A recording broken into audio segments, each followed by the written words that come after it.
Buenos días. Bueno, el tema de la infección hepática difusa es un tema muy amplio y muy denso, por tanto vamos a intentar centrarnos en los puntos clave, ¿no? Bueno, los radiólogos tenemos un papel importante en el diagnóstico y en el manejo de los pacientes en los que clínicamente se sospecha un proceso infeccioso, y es que las técnicas de imagen nos permiten realizar un diagnóstico precoz, que como vamos a ver un poco más adelante, algunas de las infecciones tienen una alta tasa de mortalidad. En algunas ocasiones encontraremos hallazgos característicos que nos permitirán realizar un diagnóstico bastante preciso, pero bien es cierto que la mayoría de estos procesos se presentan radiológicamente con características bastante inespecíficas, y nuestro objetivo principal será excluir otras entidades que puedan tener una forma de presentación clínica similar, ¿no? Pues la imagen también nos va a ayudar en muchos casos a determinar cuál es el mejor tratamiento para cada paciente. La verdad que a día de hoy todavía me sigo encontrando algunas personas, incluso compañeros, que se piensan que nuestro trabajo se centra en la fotografía de interiores, y me uno un poco al mensaje que envió ayer la doctora Fontanilla, y es que tenemos que recordar que también somos médicos, y como médicos que somos disponemos de una herramienta muy útil, muy importante en la historia clínica, y es que si no somos capaces de correlacionar los hallazgos por imagen con el contexto clínico del paciente, pues posiblemente en muchos casos estaremos abocados al fracaso diagnóstico. En cuanto a la ruta de entrada de los patógenos, pues en el hígado multitud, la arteria hepática en pacientes con septicemia, el sistema portal en pacientes con infección abdominal, tenemos el árbol biliar, las venas suprahepáticas, o la inoculación directa en pacientes, por ejemplo, que han tenido algún traumatismo o se han sometido a algún tratamiento percutáneo. En cuanto a la forma de presentación radiológica, tenemos pacientes con clínica y datos analíticos de una posible infección hepática,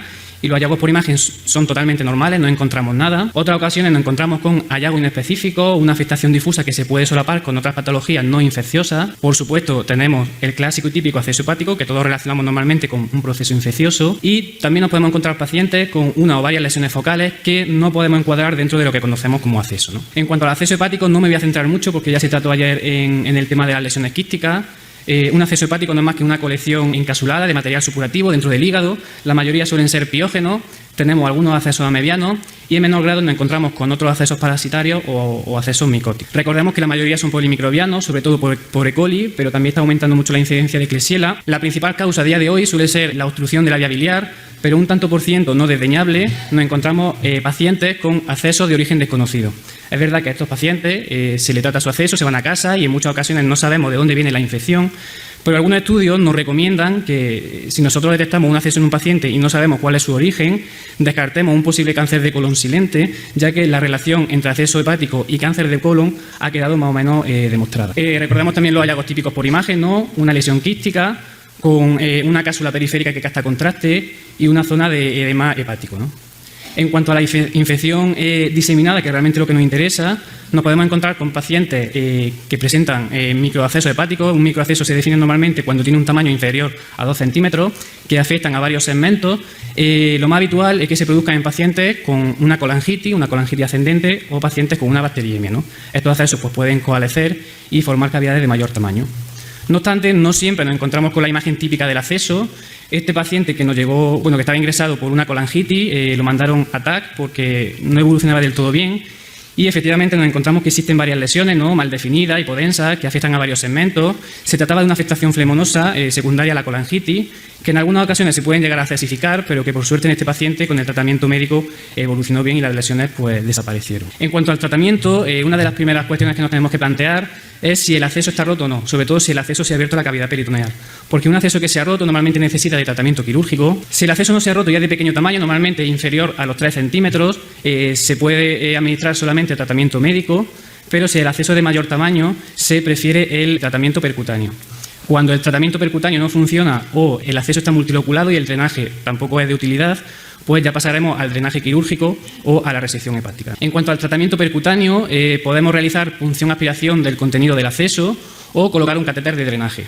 Evidentemente, la punción-aspiración es mucho más cómoda para el paciente, pero se ha demostrado también que utilizar catéter de drenaje aumenta la tasa de éxito y disminuye el tiempo que tarda el acceso en resolverse, ¿no? Por ese motivo, en la mayoría de los centros a día de hoy se suelen colocar catéteres de drenaje. En cuanto a la tuberculosis hepática, un paciente con tuberculosis hepática normalmente es un paciente que tiene una tuberculosis diseminada.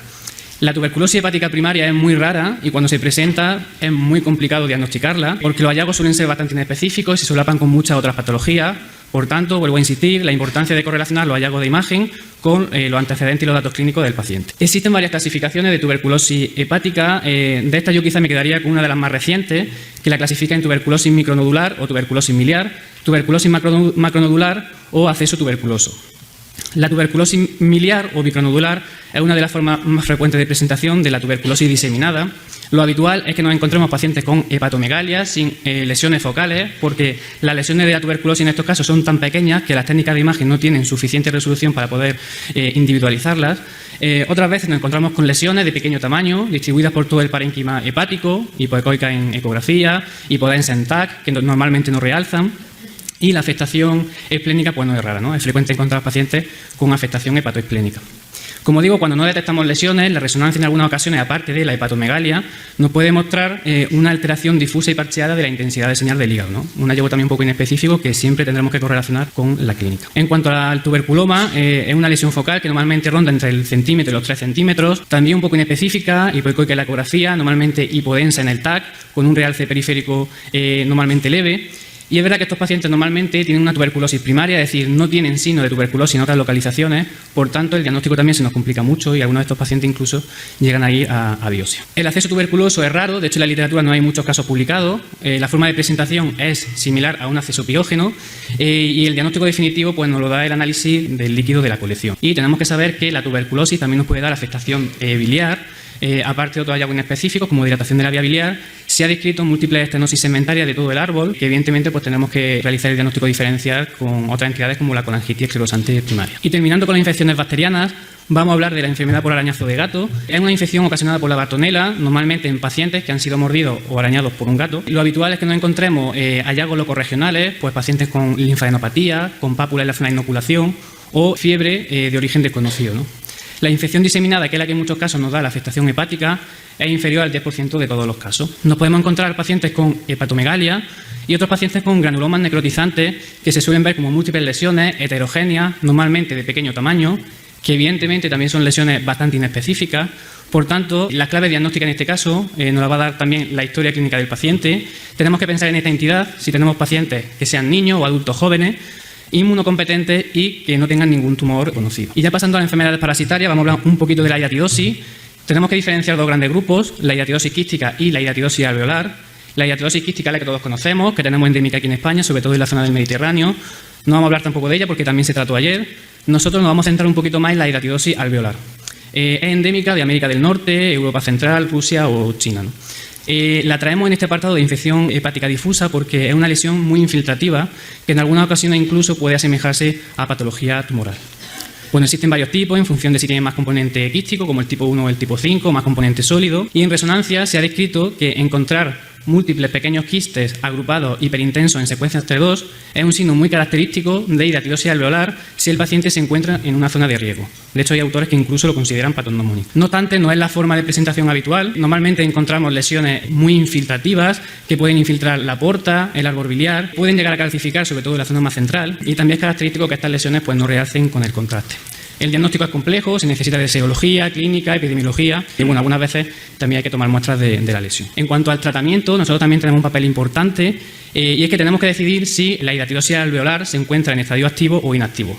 Para eso haremos un PET-TAC, veremos si la lesión es hipermetabólica o no, pero también podemos realizar una resonancia.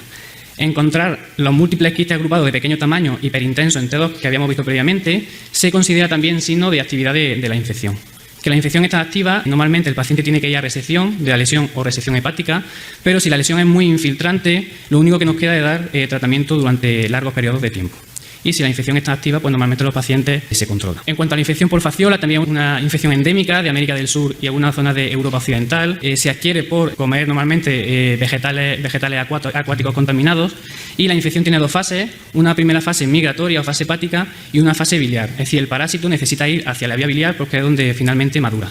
Independientemente de los hallazgos por imagen, el diagnóstico es serológico y el tratamiento suele ser un tratamiento médico. Nos encontraremos con lesiones mal definidas, irregulares, que en algunas ocasiones también recuerdan a lesiones tumorales.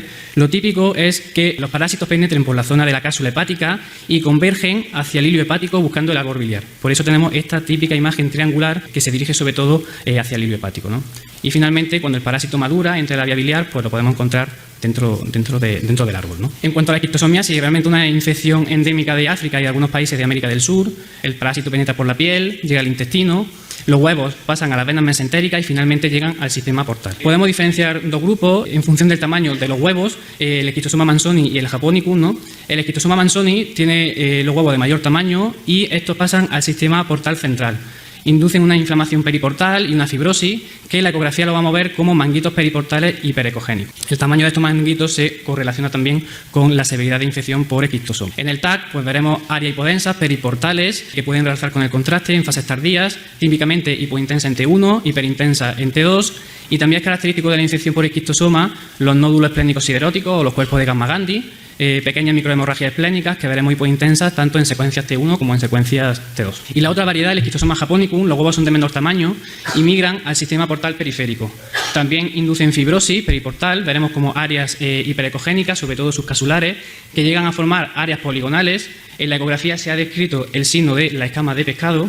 Y en el TAC, cuando estas áreas de fibrosis calcifican, nos forman una típica imagen que se conoce como el signo de caparazón de tortuga, que es patrognomónico de la infección por esquistosoma. Y bueno, el diagnóstico es un diagnóstico serológico o detectando los huevos del parásito, y el tratamiento puede ser un tratamiento también médico. Bueno, de la leishmaniasis visceral, solamente decir que se produce por la picadura de un mosquito, endémica de alguna zona del Mediterráneo. La verdad que aquí en Córdoba tenemos bastante leishmania. El diagnóstico es complejo, se puede hacer por serología, biopsia de médula ósea o incluso biopsia hepática si hay afectación, ¿no? Lo habitual es que nos encontremos esplenomegalia y en algunos casos pues también nos podemos encontrar hepatomegalia. También pueden existir lesiones muy inespecíficas, pero sobre todo lo más característico es la hepatoesplenomegalia. En cuanto a las infecciones por hongos, las tenemos que tener en cuenta en pacientes inmunodeprimidos, sobre todo pacientes con leucemias, linfoma o trasplantes de médula ósea, es decir, pacientes con neutropenia. La afectación hepática normalmente se ve en el contexto de una infección micótica diseminada y una de las más frecuentes pues suele ser la cándida, ¿no? Es muy importante la detección precoz porque la mortalidad en estos pacientes es bastante alta. En la ecografía se han descrito varios patrones de presentación. Así tenemos el patrón de rueda dentro de rueda, un patrón en diana. Tenemos el patrón clásico de ojo de buey, ¿no? Una lesión hipoecoica con un centro ecogénico que normalmente se ven en pacientes con enfermedad activa y con un recuento de neutrófilos normal. Tenemos los pacientes con múltiples nódulos hipoecoicos, que es la forma de presentación más frecuente y también la más inespecífica. Este paciente de hecho nos llegó ya diagnosticado de una candidemia y gracias a eso conseguimos correlacionar las lesiones hipoecoicas que tenía en el bazo con la infección por cándida, ¿no? Si no, pues el diagnóstico diferencial se nos hace también bastante complejo. Y finalmente pues tenemos los nódulos ecogénicos que pueden calcificar y cuando el paciente se encuentra en este estadio normalmente es porque la infección se está resolviendo. Si sospechamos una candidiasis hepatoesplénica y hacemos un TAC, lo ideal es hacer un TAC bifásico, al menos una fase precoz y una fase tardía. También existen algunos hallazgos más o menos característicos, como la imagen en diana, que realza levemente en fase arterial y se vuelve isodensa en las fases más tardías. Tenemos los múltiples nódulos hipodensos distribuidos por todo el parénquima y imágenes en anillo que captan en la periferia en fases tardías, que bueno, estos hallazgos evidentemente, si no los correlacionamos tampoco con la clínica, es bastante difícil diferenciarlo de otras lesiones como por ejemplo la metástasis, ¿no? En resonancia, como vimos ya también en los casos interactivos, veremos lesiones hiperintensas en T2 que pueden restringir, que afectan a todo el hígado y algunas veces también al bazo. Y como hemos visto, cuando la infección se resuelve, pues en algunas ocasiones puede llegar a calcificar. Y ya por último, hablar un poco de la hepatitis vírica. Y es que la infección por virus hepatotropos no tiene hallazgos típicos por imagen. Nuestro trabajo consistirá en descartar otros procesos que puedan tener una forma de presentación clínica similar, ¿no? Se ha descrito en ecografía el signo del cielo estrellado, que corresponde con un refuerzo de la tríada portal por disminución de la ecogenicidad de todo el parénquima hepático. Nos podemos encontrar pacientes con engrosamiento y edema de la pared de la vesícula biliar, muy descrito en la hepatitis A, y también muy frecuente que nos encontremos con edema periportal. Y ya para terminar, pues solamente quería hacer un breve resumen de cada proceso infeccioso para que nos quedemos con una idea clave. Así recordemos que los accesos piógenos lo que manda es la clínica, los hallazgos radiológicos que hemos visto y sobre todo recordemos que la principal causa a día de hoy suele ser la obstrucción de la vía biliar. En cuanto a las enfermedades por arañazo de gato, recordemos múltiples lesiones hepatoesplénicas de pequeño tamaño en niños y adultos jóvenes, inmunocompetentes y que no tengan ningún tumor conocido. La tuberculosis, la afectación hepática normalmente solo cursa con hepatomegalia, nos podemos encontrar una tuberculosis hepática miliar, pacientes inmunodeprimidos, pero lo más importante es que tengan hallazgos de tuberculosis en otras localizaciones. En cuanto a la facción hepática, pacientes en área endémica y lo característico, lesiones mal definidas que se originan en las zonas subcasulares y que se dirigen y que convergen hacia el hilo hepático porque el parásito necesita penetrar en la vía biliar. En cuanto a la infección por esquistosoma, pues pacientes que hayan viajado a África o América del Sur, lo característico, la fibrosis periportal, los cuerpos de Gamma-Gandhi y el signo de caparazón de tortuga que se considera patógeno. En cuanto a la infección por hidatidosis, hiatidosis, bueno, nuestra hiatidosis quística que todos conocemos, pero tenemos que tener también presente la hiatidosis alveolar, que se encuentra en países no muy lejanos, una infección mucho más agresiva, más infiltrativa y que si no se diagnostica y no se trata, pues la tasa de mortalidad también es bastante alta. En cuanto a infección por hongos, pues pacientes inmunodeprimidos, sobre todo pacientes con leucemia en tratamiento, neutropénicos, que tienen fiebre y que no mejoran con el tratamiento antibiótico. Y en cuanto a las infecciones víricas, pues los hallazgos por imagen no son característicos. Lo que podemos hacer es descartar otros procesos como la cirrosis, la obstrucción de la vía biliar o la metástasis que puedan tener una forma de presentación similar a una hepatitis aguda viral. Vuelvo a insistir, la técnica de imagen es muy importante en el diagnóstico precoz. En muchas ocasiones podremos descartar entidades no infecciosas que puedan tener una forma de presentación clínica similar. Y hoy en algunas ocasiones pues, nos encontramos con hallazgos característicos que nos permiten realizar un diagnóstico mucho más preciso. Pero yo creo que lo más importante de todo es que recordemos que el diagnóstico y el manejo multidisciplinar es fundamental en este tipo de pacientes. Tenemos que correlacionar siempre los hallazgos de imagen con el contexto clínico para poder llegar a un buen diagnóstico final. Muchas gracias.